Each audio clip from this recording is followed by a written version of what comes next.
First of all, I would like to thank each and every one of you for tuning in.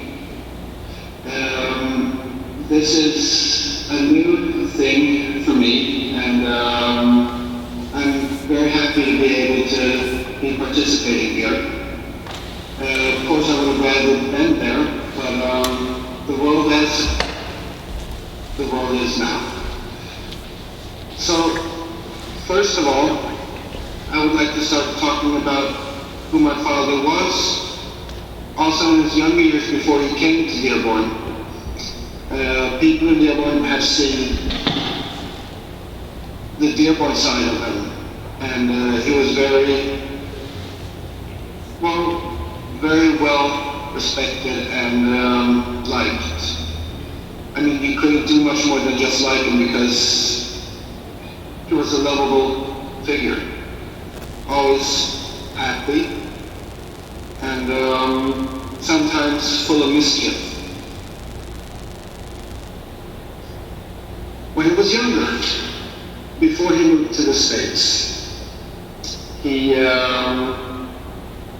was all into cars, just like he was now, and just like I am, and a lot of his friends.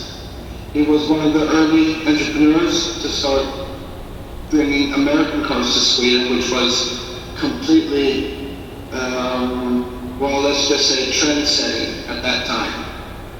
We had people coming from the northern part of Sweden that would actually camp outside of the car dealership just to get in early the next morning to see what's come in. We're talking about maybe 10 to 12 hours of travel for these people. But thanks to this, he became somewhat of a legend when it comes to American cars in Sweden. And almost every person that is over 40 years old that has American car interest have heard of him. And this is something that I've heard throughout my entire life is, damn, how fun it was. And Dad also gave me that impression when he started talking about when they did the dragsters, the funny cars, the different types of races they were at. It was a lifestyle for him at that time. And when we moved over to the States, 77 I think, I was just a little baby then anyways. He continued with this love for cars. And, there was much more to him than just cars. Because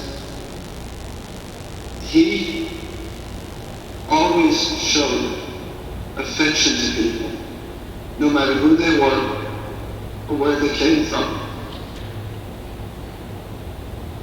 That is something I wish to give to my children, is the ability to show affection. He brought in people to his house that he welcomed with open arms. He's always done that. He's always shared what he had. And I think that comes from his father, my grandfather. My father and him had a very close relationship. When we lived in the States in the 70s, my grandfather sent him a newspaper every week of what was happening in Sweden. And then, when the internet era came, we were able to keep a more tighter contact. And the last 5 years, at least, I've been talking to Dad on a daily basis almost. And it still hasn't sunk into me yet that he's not there. But for the first time for a few weeks ago, I had a memory that really made me laugh. That was pretty recent with Dad, and that felt really good. Well, I think that's about all you can say about him. He was a very affectionate, lovable man that welcomed everybody, and he gave me a few life lessons. One of them was to always do my best and know that if I did my best, I could not ask for more. I think that's probably the most valuable one.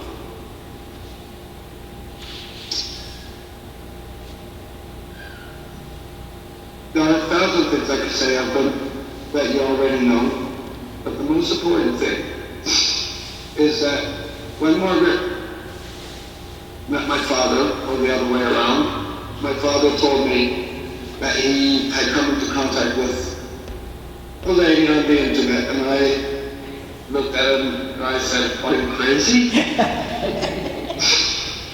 And yeah, he is. And I am so happy that these two soulmates found each other and that they had many years together with more laughter than crying.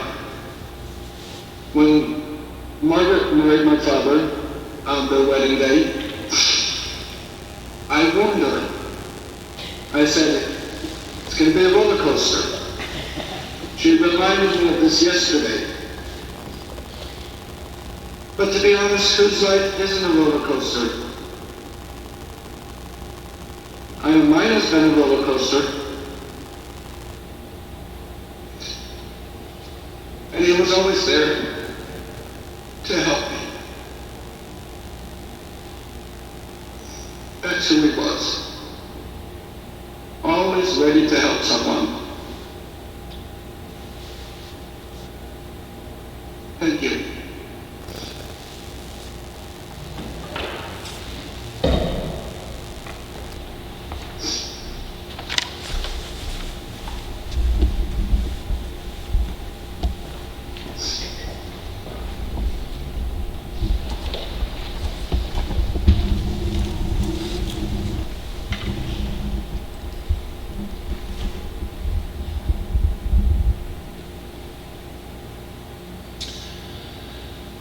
Peder, I have to take off my hat to you. Turn down my Viking helmet.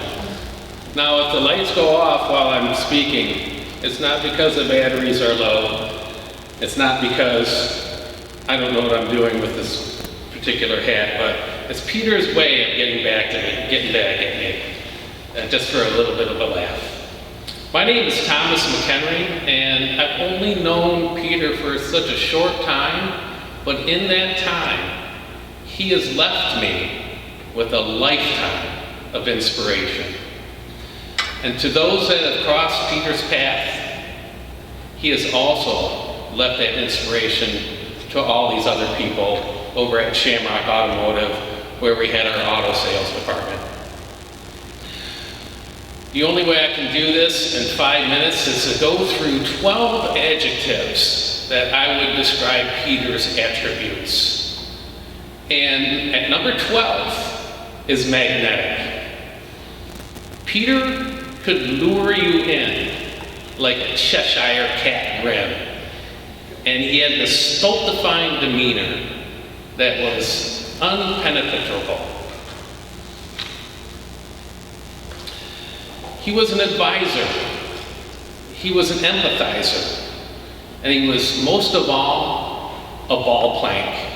Now, most of you in America might not know what a ball plank is, but I thank Pepe for letting me in on the joke, which means a sounding board, and Peder was certainly that. Coming in at number 11, humble. It didn't matter where you came from. You were the person that mattered to Peder whether you were rich or you were poor, brilliant or brainless, clean or filthy, like the knuckle-dragging thugs at Shamrock Automotive. It simply didn't matter. In fact, Steve Gagnon, who works at Shamrock Automotive, would come into the office and see Peder in his wardrobe and say, "Peder, what did you do? You'd raid Margaret's closet?" And Peder would take that abuse, he'd turn it into flattery, and he would say, "Does it look good on me?" Friendly is number 10.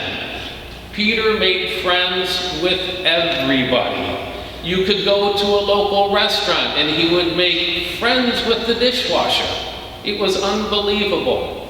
He even made friends with the surly girls that sat behind the desk over at the Secretary of State. Now that is a feat. Obsequious. When you spoke with Peder, you were the only person in the room.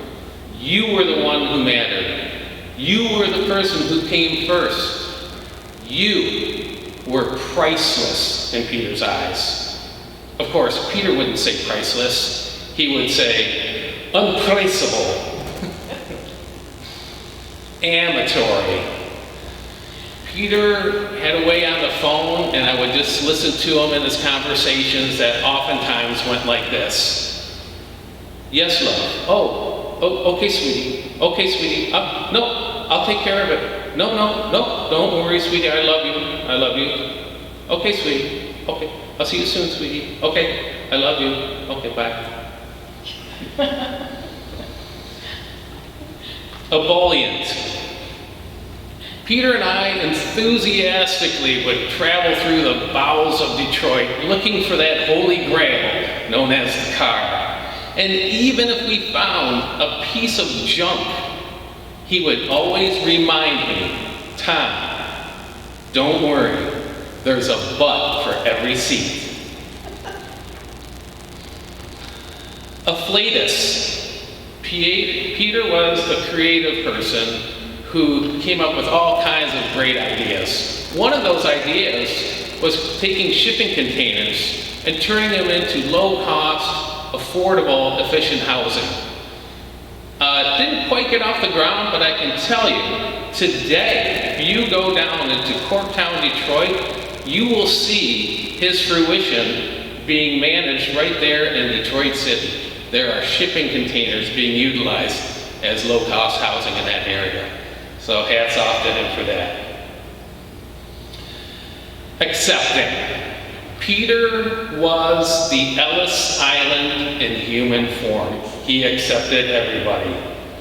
And if somebody resisted his charm and was filled with bellicosity, Peder would find a way to tune them down a bit by going like this. "You want a piece of me, huh? You want a piece of me? Come on, let's go." And that would get them laughing, and he would just de-escalate the whole situation, and it was just amazing to watch. Puerile. Peder was like a child, and there was nothing he liked more than having fun. In fact, every time we would buy a car, it was like Peder was a little boy on Christmas morning getting his first toy. It was just something to see. He just loved to have that fun. Now that's 9, and now I've got the top 3, and I hope that you agree with me on these. Coming in at number 3 is selfless. Peder gave 100% of himself to everybody in this world. This attribute we should marvel at and take note. Think about the conversations you had with Peder. How did it start? For me, every time it would start with, "How are you doing? How do you feel? How's your wife? How's your kids? Are you doing okay?" These words would come out of Peder in his very worst days. He would not turn inward. He would not feel sorry for himself. He would make you first, regardless of the circumstances. And in his last waning days, I watched Peder go right through the first 4 stages of Kubler-Ross. He never even touched them. He went straight to acceptance, which was something I honestly have never seen before in my life. And I spent 32 years as a psychologist and never seen anything like it. Coming in at number 2, we gotta admit, the man was a gearhead. Let's face it, he started the first drag racing team in Sweden, and he just loved cars. In fact, I'm going to admit on this pulpit right here in front of everyone that Peder knew more about cars than I did. Yes, there you go, I said it. And he did. It was amazing. We collected a myriad of different eclectic cars. One was a 1984 Chrysler LeBaron Mark Cross Edition Woody convertible, and this black thing called a Ford EXP that looked like a catfish on wheels. And a reporter came by and he said, "What is this place?" And so we did a story. And by the time he was done with the story and put it on MLive, he titled it, "Specializing in Strange." Last but not least, and I think Pepe also touched on this, is familial. Peder loved everyone in his family. As we sat there on days when we weren't selling cars, he was gushing about his wife Margaret, about his son and his daughters, about his grandchildren. He loved you all. And with that, I say Skål. Peder is now in Valhalla. Thank you.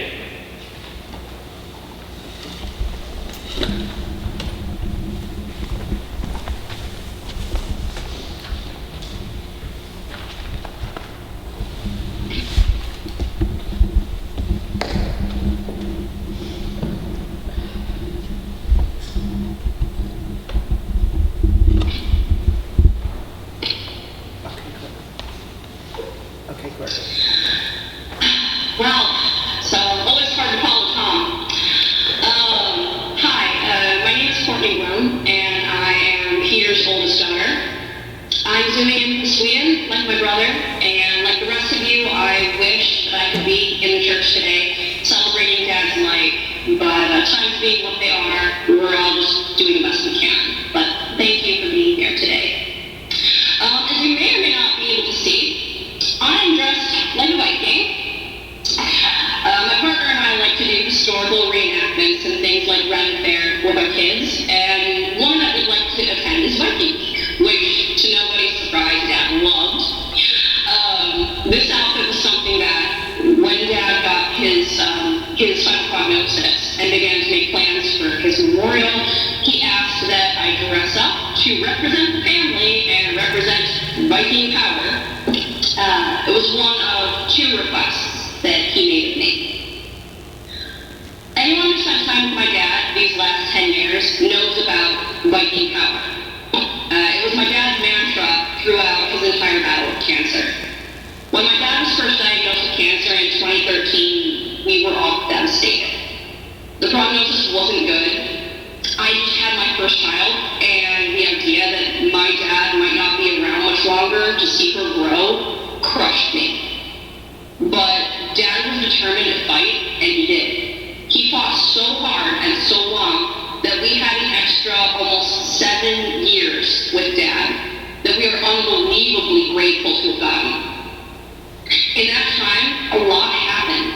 Grandkids grew up, more grandchildren were born, our relationships as a family deepened. My sister Lex and I didn't have a lot of time with our dad when we were children, and only really got to know him as teenagers and adults. So having these extra 7 years with Dad was priceless, the biggest gift we could have received. I got to know my dad not only as my father, but as a person. I got to see him laugh and spend time with my children. I got to have talks with him that I never would have thought to have as a teenager. The last time I saw my dad, he came to visit us last summer in Sweden, and it wasn't anything extravagant, no big plans were made. I had just started a new job, and Dad was thrilled just to come pick me up every morning, buy me coffee, drive me to work, and then meet up at my house that evening for me to make him dinner. And that was Dad. He loved the little things in life, his daily routines, buzzing around with stuff to do and people to see, and then meeting up back at home in the evening. Dad didn't want a big fuss made over him when he came to town. He just wanted to do his own thing. He wrapped me up in a huge hug before he drove away that last evening and thanked me for making his favorite dinner, Swedish dill meat stew. I can still feel the hug if I close my eyes and I concentrate really hard. And that's how Dad would want me to remember him. The second request that Dad had for my eulogy was that I explain to everyone what Viking power is. You all know his roots, the crazy Swede that he was and that he came from Viking stock. He used to doodle this adorable little Viking in all of her birthday cards and letters. It's the same Viking that Margaret has as a necklace and that I have tattooed on my arm for Dad. But Dad was not the only Viking in the family. While he was the warrior, fighting the battle after battle after battle with his own selves that attacked him from all directions, the source of his power, the true Viking in the family, was Margaret. Margaret, for the last 17 years, has been the rock, the constant, the strongest of our entire little Viking clan. She is what kept my dad going on all the mornings he thought he didn't have the strength to get up. She is what motivated Dad to stay positive and keep winning. She is who comforted Dad when all felt lost. She is the one who rejoiced with him with every triumph and victory he had. And she is the one who, when his final battle reached its end, cared for him and sent him off to Valhalla with all the dignity and respect an old Viking warrior deserves. The Viking power lives on because Margaret does, and that was what Dad taught me. Margaret, I cannot even begin to thank you for everything that you've done for this family. You have been the mother to me and my siblings that we always needed, and you know that our families adore you. Thank you for keeping our family together these last 17 years, for fighting alongside our father these last 7 years, and for continuing to fight in his absence. Dad would have been so proud of you, and he asked that I remind you how much he loves you, and that he'll be waiting for you on the other side when all is said and done. You are our Viking power, and we love you so much. Cheers to Peder. Thank you.